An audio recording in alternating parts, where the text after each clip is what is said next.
네. 자, 천천히 해보도록 하겠습니다. 자, 첫 번째는, 자, 이제 94회고요 94회. 자, 일반 전표. 04월 20일인가요? 그쵸? 4월 20일. 원금 3억 원인 정기예금 만기가 되어 이자 수익에 대한 원천징수세액을 제외한 원금과 이자 전액을 보통예금 계좌로 이체 받았죠? 그쵸? 그럼 일단 우리는 대변에 정기예금 3억 원, 그리고 대변에 이자 수익은 원래 얼마요? 2,100만 원인가요? 그리고 차변에 원천징수는 선납세금 323만 4천 원, 그리고 차변에 가서 나머지는 보통예금 계좌로 입금되었다. 되셨죠? 그쵸? 네. 우리 여러 번 풀었던 문제잖아요. 그죠? 자, 5월 25일, 00월 25일 날, 주식 발행 초과금 500만 원을 자본금에 전입하기로 하고 주식을 발행하여 주주들에게 무상으로 교부하였다. 전입하기로 하고, 전입이 무슨 말이에요? 이사 간다라는 의미예요. 이사 간다. 그러니까 우리 회사의 주식 발행 초과금을 없애는 대신에 주주들한테 주식을 무상으로 교부를 해주겠다. 이해가 되셨습니까? 그러면 우리는 주식 발행 초과금은 원래 대변에 있는 거니까 차변에 주식 발행 초과금 500만 원이 없어지고 500만 원만큼 대변에 자본금이 생기는 겁니다. 어찌되었든 주식을 발행하면 무조건 대변에 자본금이다. 주식을 발행하면 무조건 대변에 자본금이다. 이해가 되셨습니까요? 자, 그 다음은 6월 18일 날로 가보겠습니다. 06월 18일 날. 공장 신설을 위하여 개인인 홍길동으로부터 토지를 구입하면서 토지 구입대금 1억 원과 토지의 취득세로 350만 원을 보통예금 계좌에서 이체 지급하였다. 그래서 토지를 구입하면서 토지대금, 취득세 모두 다 보통예금 지급했으니까 우리는 차변에 토지가 1억 350만 원이 생기나요? 그렇죠? 대변에 그냥 보통예금 빠져나가면 되나요?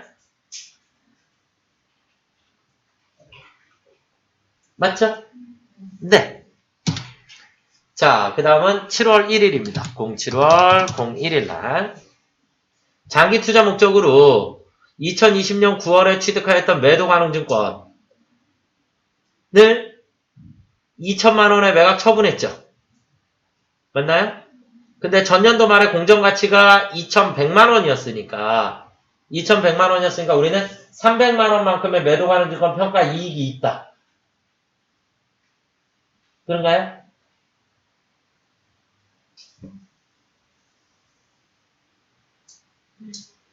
(20년) 말에 공정가치는 안 따지셔도 돼요. 맞죠? 왜냐하면 이익이 있었다 그 다음에 이익이 다시 없어질 거 아니에요.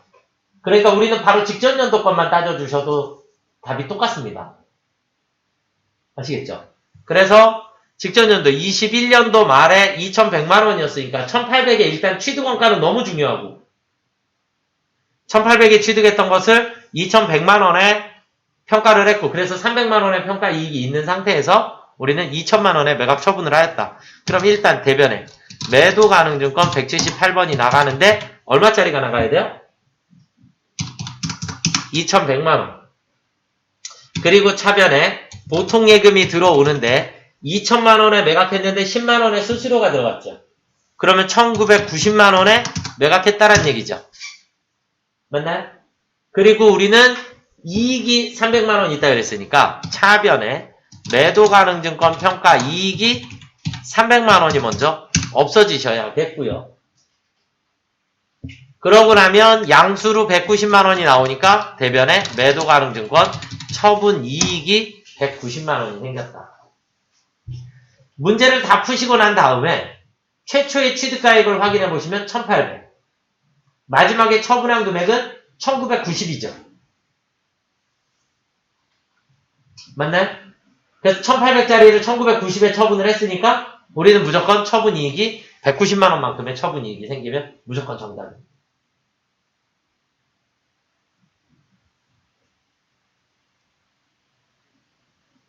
이해가 되셨습니까요? 네. 자, 그 다음에 8월 21일날, 08월 21일날, 5월 21일 3개월 후 상한 조건으로 외화로 대여한 8,000달러 만기가 도래하여 원화로 환전하여 보통예금의 계좌에 입금되었다 그랬어요. 그러면 입금됐으니까 일단 대변에 단기 대여금 없어지나요? 그쵸? 치료상사 8,000달러니까 내 환율은 1,200원이니까 960만 원인가요? 그쵸? 그리고 차변에 가서 만기가 도래해서 보통예금에 입금된 것은 880이 들어왔죠. 이해가 되시죠? 환율이 1,100원이었으니까 880 그럼 마이너스 생겼으니까 차변에 왜? 환차 손이 되겠지. 이해가 되셨습니까? 네, 넘어가 보겠습니다. 매일 매출 전표 07월 25일 회사는 영업부 부서의 업무용 차량을 렌트하면서 7월분 렌트료 55만원 공급 대가 보통예금으로 지급하고 전자세금 계산서를 발급받았다. 렌트료에 대해서 임차료, 개별소비세 과세 대상이니까 뭐란 얘기예요? 불공이란 얘기죠. 이해가 되시나요? 개별소비세 과세 대상이라는 얘기는 1000cc를 초과했다라는 얘기가 돼요. 네, 그래서 불공 렌트료 공급가액은 50만원에 5만원이 되겠고요. 네. 그건 붕괴할 때. 붕괴할 때. 해주시면 되겠고, 거래처는 세무캐피탈, 전자고요. 불공제 사유는 3번, 그리고 붕괴는 혼합. 그래서 개정 과목은 임차료를 사용을 하라라고 주어져 있죠. 그쵸? 네, 임차료, 그리고 대변에 보통예금. 이거 멘트가 안 나와도 리스료, 렌탈료, 무조건 임차료가 정답입니다. 아시겠죠? 시험 문제 예를 들어서 정수기 렌탈하고 렌탈료 나오면 정수기 렌탈료 우리 한 달에 한 번씩 정수기 렌탈료 막 내잖아요. 그죠? 그런 것들 다 임차료가 맞습니다. 이해가 되셨습니까요? 그래서 렌탈료, 리스료, 임차료를 사용을 한다 라고 보시면 되겠습니다. 이해되셨죠? 자, 그 다음 8월 13일 8월 13일 주식회사 항원으로부터 구매 확인서에 의해서 상품을 매입하고 영세율 전자세금 계산 발급받았으니까 영세 매입 상품인가요? 2천만원 거래처는 항원 전자고요. 붕괴는 혼합 차변에 상품이 들어오는 겁니다. 대변에 보통예금 원재료가 아니라 개정 과목 수정해 주셔야죠. 그쵸? 네. 자, 그 다음 9월 11일. 9월 11일. 다음과 같은 전자세금 계산서를 발급받고, 대금 중 10%는 현금 지급하고, 잔액은 다음 달에 지급하기로 하였다. 원재료를 구입을 했나요? 그쵸? 과세매입, 원재료. 공급가액은 3천만원에 300. 거래처는요, 리소스, 전자고요. 붕괴는 혼합. 그래서 원재료 산 거 맞고요. 대변에 현금이 330만원이 나갔죠. 나머지는 외상 매입금 해주시면 되겠죠. 그쵸? 네, 기본 문제니까. 자, 그 다음은 9월 28일 날. 9월 28일. 당사가 사용하던 프린터를 중고로 판매하고 275만원을 부가세 포함해서 카드로 결제받았다. 그런가요? 그럼 비품을 매각했으니까 우리 카드로. 그러면 카드 과세 매출인가요? 프린터기? 공급가액은 275만원을 써주시면 알아서 나누어질 거고요. 거래처는 신윤복, 카드사는 미래카드고요. 붕괴는 무조건 혼합입니다. 붕괴는 유형자산 매각거래이기 때문에 카드라고 쓰시면 안 되고요. 밑에를 다 채워주셔야 합니다. 대변에 비품이 나가게 되겠고요. 비품은 400만원짜리가 나가나요? 맞죠? 네. 그리고 차변에 가서 213번 감가상각 누계액이 없어져야 되는데 5년 정액법으로 결산시 감가상각된 것이다 그랬죠? 맞나요? 그럼 80만원만큼의 감가상각 누계액이 있었을까요? 5년간이니까. 네, 그래서 감가상각 누계액이 80만원이 있었을 거고요. 단기 거는 고려하지 않으니까. 그리고 차변에 가서 카드로 거래했으니까 미수금이 얼마 생겨야 돼요? 275만원의 미수금이 생겨야겠죠? 그렇죠? 그리고 이 미수금은 무슨 카드? 미래카드. 그랬더니 마이너스 70만원이 생겼으니까 차변에 유형자산 처분 손실이 70만원이 생기면 되겠습니다. 이해가 되셨습니까요? 다시 말씀드리지만 유형자산 매각거래는 회계 1급, 세무 2급 모두 다 엄청 중요한 문제예요. 매입 매출 경부에서. 그래서 잘 이해하고 계셨으면 좋겠고요. 자, 그 다음은 9월 30일인가요? 생산부서에서 사용하는 트럭에 경유를 넣고 법인카드로 결제했다. 그럼 카드과세 매입인가요? 그쵸? 공급가액은 88,000원 써주시면 되겠고요. 거래처는 강남주유소인가요? 카드사는 하나카드. 분계는 그냥 카드, 차량 유지비, 522번 차량 유지비로 처리해 주시면 되겠죠? 그런가요? 네. 자, 그 다음은 공제받지 못할 매입세 명세서 중 정산 내역 탭을 입력하시오. 예정신고서에 반영된 공통매입세 불공제분은 24만원. 공급가액 기준으로 안분 계산하며 불러오는 데이터 값은 무시한다 그랬어요. 그러면 되게 오랜만에 나왔네요. 공제받지 못할 매입세 명세서에 들어가셔서 우리는 지금 1기 확정이니까 4월부터 6월이 되겠고요. 맞죠? 4월부터 6월. 그리고 4월부터 6월에 정산을 하라 그랬어요. 맞죠? 정산에 들어가셔서 일단 공급가액 기준으로 합니다. 전표 데이터는 아니요. 구분은 신경 쓰지 않으셔도 되겠고. 자, 정산은 무조건 어떻게 하는 거다? 정산은 예정 플러스 확정. 맞죠? 정산은 무조건 예정하고 확정을 합산하시면 됩니다. 그러면 총 공통 매입세액은 예정 때 공통 매입세액이 60, 확정 때 공통 매입세액이 140. 보이시나요? 네, 그래서 총 공통 매입세액은 200만 원이었습니다. 이해가 되셨나요? 자, 그 다음에 면세사업의 확정 비율. 면세사업의 확정 비율은 1기 예정하고 확정을 합산해야 되니까 과세 매출의 합산이 2,600. 그렇죠? 면세 매출의 합산이 1,200. 그렇죠? 그러면 총 공급가액은 3,800입니다. 3,800. 그 중에 면세 공급가액은 1,200입니다. 맞나요? 예정 때 400, 확정 때 800. 그랬더니 63만 1,578원을 불공 처리해야 하고요. 그 중에 기불공제 매입세액은 24만 원이었습니다.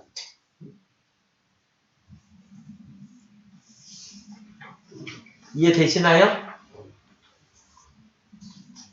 어려우신가요? 네, 이 부분은 제가 유튜브에다가도 올려놔져 있거든요. 공제받지 못할 매입세액에서. 그래서 한번 확인들을 조금 해보시고 저는 잘 하셨으면 좋겠습니다. 그리고 궁금하신 거 있으시면 질문들을 조금 하세요. 질문해도 절대 돈 안 받아요. 그러니까 그냥 막 물어보시면 됩니다. 자, 다음 문제로 넘어가 보도록 하겠습니다. 2기 확정 과세 기간, 부가세 신고 기간, 부가세 신고서를 작성하시오. 그랬어요. 자, 일단 여기까지 무조건 저장하셔야 채점이 되실 거고요. 자, 그 다음은 부가가치세 신고서. 2기 확정이라 했으니까 10월부터 12월 깨끗한 화면이 나왔죠? 그런가요? 네. 위에서부터 그냥 순서대로 입력하시면 될 것 같습니다. 전자세금계산서 과세 매출액 3억원. 3억에 3천. 그런데 이 중 지연발급분이 2천만원이 있다 그랬죠? 이런 거 만나면 무조건 가산세 그냥 가세요. 지연발급했대요. 2천만원을. 그럼 가산세 자동으로 계산돼서 나오죠? 네. 자, 그 다음은 신용카드 현금 영수증 3번에다가 6천만원에 600만원. 정규 증빙 미발급 과세 매출. 그런데 의무 발행 업종이 아니라 그랬죠. 그러니까 미발급 가산세는 없는 거예요. 아시겠죠? 가산세는 없고 기타에다가 40만원에 4만원 입력해 주시면 되겠고요. 이해가 되시나요? 네. 자, 그 다음에 국내 영세율 매출액. 국내 영세율 매출액. 그랬으니까 세금계산서 발급했으니까 5번에다가 5천만원. 해외 직수출은 6번에다가 1억원. 그쵸? 그 다음에 대손세. 확정신고 시 대손세 공제 받았던 외상매출 2,200만원 중 50%를 회수했죠. 그러면 100만원을 회수했다는 얘기죠. 부가세를. 맞나요? 그럼 100만원 뱉어내야죠? 그러니까 양수로 100만원 쓰셔야 합니다. 양수로. 음수로 쓰시면 안 됩니다. 아시겠지요? 대손이 발생했을 때는 음수로 입력해야 하고 회수했을 때 다시 양수로 뱉어내 매출세액이 늘어나야 되니까. 이해가 되셨죠? 자, 그 다음은요, 매입, 전자세금계산서 과세 일반 매입이라 그랬고요. 일반 매입이 3억원에 부가세 3천만원. 어이구. 그 다음에 2천만원은 사업과 관련 없는 지출이라 그랬으니까 16번에 공제받지 못할 매입세액에 2천만원에 200만원 입력해 주시면 되겠죠. 사업용 신용카드 일반 과세 매입 14번이고요. 이쪽 옆에 오른쪽에 가셔서 일반 매입이 2천만원에 200만원 해주시면 되겠고요. 예정신고 미환급세액은 21번에 가셔서 300만원 써주시면 되겠죠. 문제에서 뭐 홈택스 이런 말 없죠? 그런 말이 나오면 전자신고 세액공제 적용하셔야지 된다는 얘기예요. 지금은 여기까지 풀어주시면 정답일 것 같은데. 그렇죠? 이해가 조금 되셨습니까? 여기까지 저장. 결산 일반전표에 12월 31일 날로 가보도록 하겠습니다.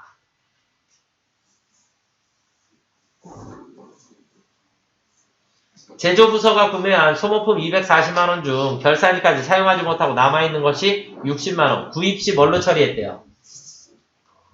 구입시 자산, 소모품이라고 처리한 거잖아요. 그쵸? 맞나요? 그럼 소모품 누구 거예요? 내 거. 소모품 B는 쓴 거. 맞잖아요. 소모품은 내 거. 근데 240만원 구입했는데 내 거가 60만원만 남아있다 그랬죠? 그럼 내 거 얼마 없어졌어요? 180만원이 없어진 거죠? 180을 회계 처리하셔야 합니다. 대변에 소모품 180 그리고 차변에 530 소모품비가 되겠죠? 분계를 거꾸로 하셨나요? 혹은 금액을 맞으신 분. 네. 자, 일단 내가 처음에 처리를 뭘로 했느냐가 되게 중요한 거죠. 처음에 소모품 내 거라고 해놨어요. 내 거 240이 있다 라고 해놓은 거예요. 그런데 우린 결산일날 봤더니 내 거가 60만원밖에 없는 거죠. 맞아요? 내 거 60만원밖에 없어요. 그럼 내 거 180이 없어진 거잖아요. 그래서 대변에 180 없애주셔야지 된다. 이것만큼은 소모품비 사용한 겁니다. 이렇게 된 거죠. 이해되셨죠? 자, 그 다음에 현금과 부족 무슨 변자네? 대변자액이라 그랬어요. 그쵸? 현금과 부족, 가지급금, 가수금 얘네들은 결산일날이 되면 무조건 없어져야지 되는 임시계정이에요. 임시계정은 결산일날 무조건 소멸하셔야 합니다. 결국 대변자액이라 그랬으니까 차변에 현금과 부족. 얼마예요? 5만원. 원인을 알지 못하니까 대변에 뭐라고 써야 돼요? 양수면 이익이라 그랬고 음수면 손실이라 그랬죠? 맞나요? 네, 그래서 자비.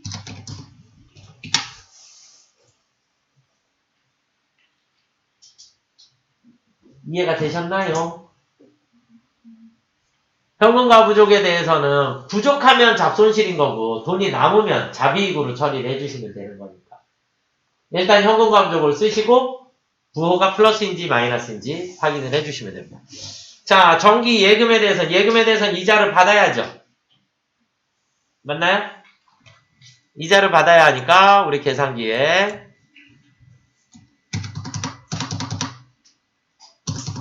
3억 원에 대해서 곱하기 0.01 1% 그럼 1년에 300. 그런데 우리가 받아야 할 이자는 9개월분인가요?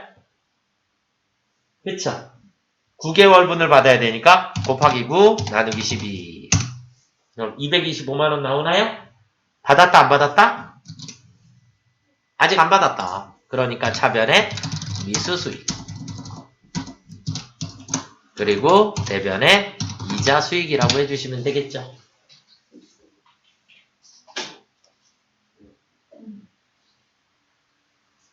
자, 문제 4번은 기말 시점 현재 해외 거래처인 ABC사에 대한 외상 매출금 2만 달러. 결산일 현재 환율은 1,200원. 그럼 50원이 올랐죠? 맞나요? 그쵸? 그럼 100만 원이 올랐나요? 그쵸? 100만 원만큼 올랐으니까 우리는 차변에 외상 매출금 ABC 100만 원이 늘었고요. 대변에 외화 환산 이익이 되겠죠. 맞나요? 하실 수 있죠? 자, 퇴직급여는 결산자료로 갑니다. 결산자료 입력에 엔터 쳐주시고 퇴직 충당 들어가시면 그냥 바로 입력해 주시면 돼요. 500번대 3,000만원 800번대 1,000만원 그냥 추계액 입력해 주시면 됩니다.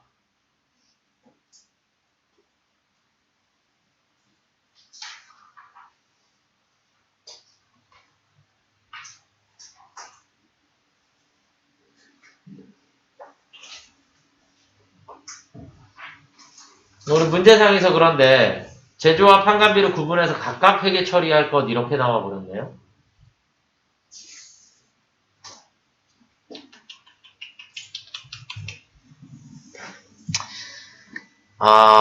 결산 반영해 주시면 되는데 전표 추가 눌러보고 확인을 해드릴게요. 전표 추가 누르고 일반 전표에서 12월 31일 날 조회 버튼 눌러버리시면 퇴직급여에 대해서 그냥 이게 마이너스로 회계 처리가 되네요. 그쵸?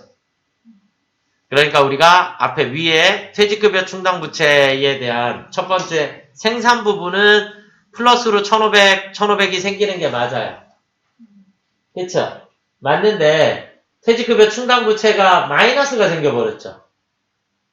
마이너스가 생기면 마이너스로 처리를 해주시는 게 아니라 차변에 퇴직급여 충당부채 300을 없애주셔야지 되고 대변에 퇴직급여 충당부채 환입이라는 게 잠깐만 있어요.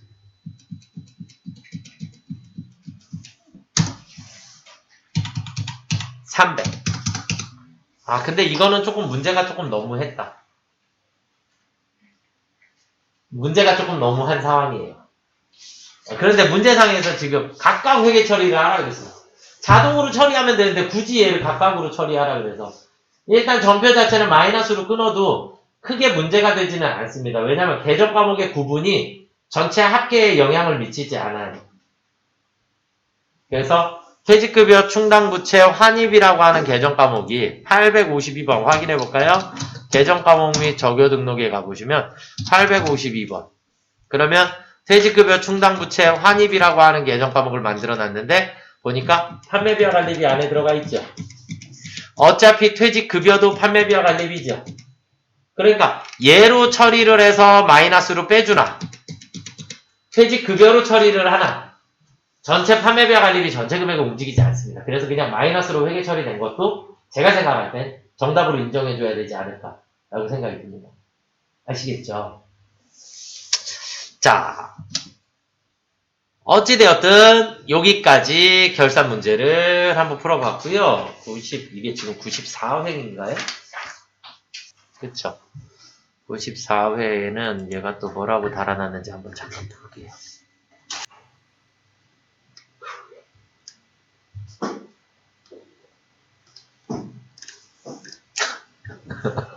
네. 자, 보이시죠? 그냥 인용되어 있다.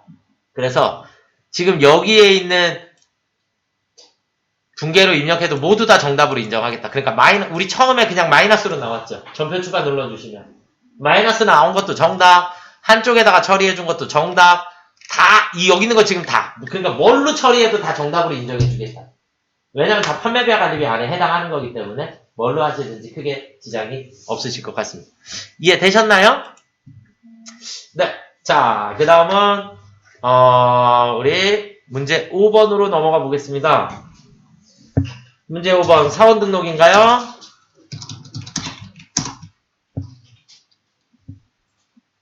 사원 등록 105번에 김한국 79022610413118 아이고 79022610413118 입사년월일은 2022년 01월 01일 그리고 영업부 사원이니까 다른 거 앞에 메인은 건드리실 게 없죠. 그렇죠? 그 다음에 부양가족에 가셔서 일단 무조건 다 입력을 할게요.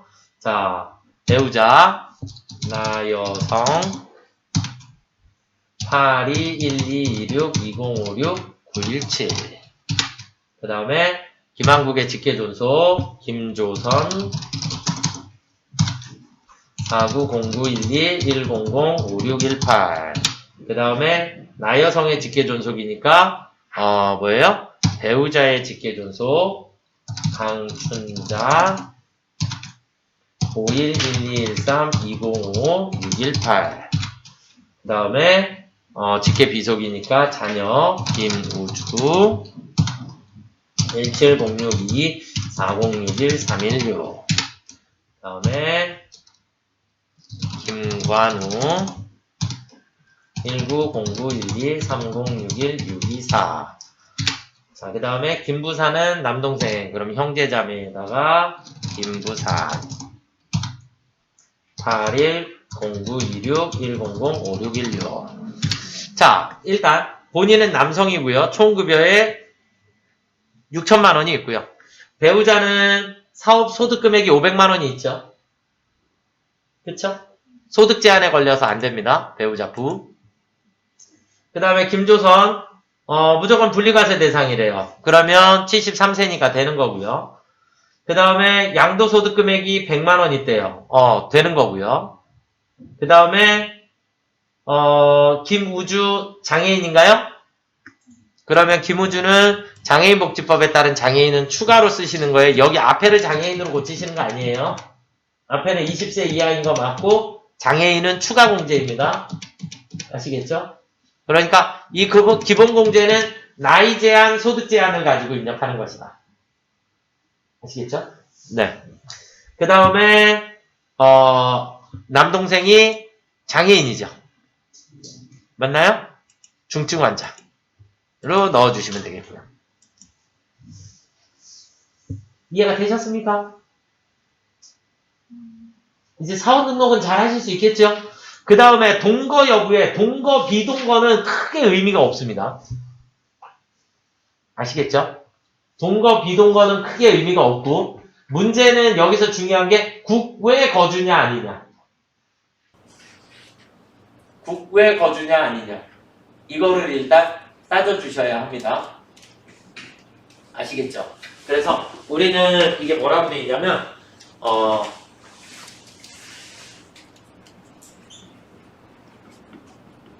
생계를 같이 하는 것으로 본다 라는 개념하고, 그 다음에 주거 형편상 별거하고 있다. 같은 말이에요. 같은 말이에요. 그러니까 얘는 다 내 가족이다. 이렇게 보시면 되겠고, 그 다음 포괄적인 개념으로 세부담을 최소화하기 위하여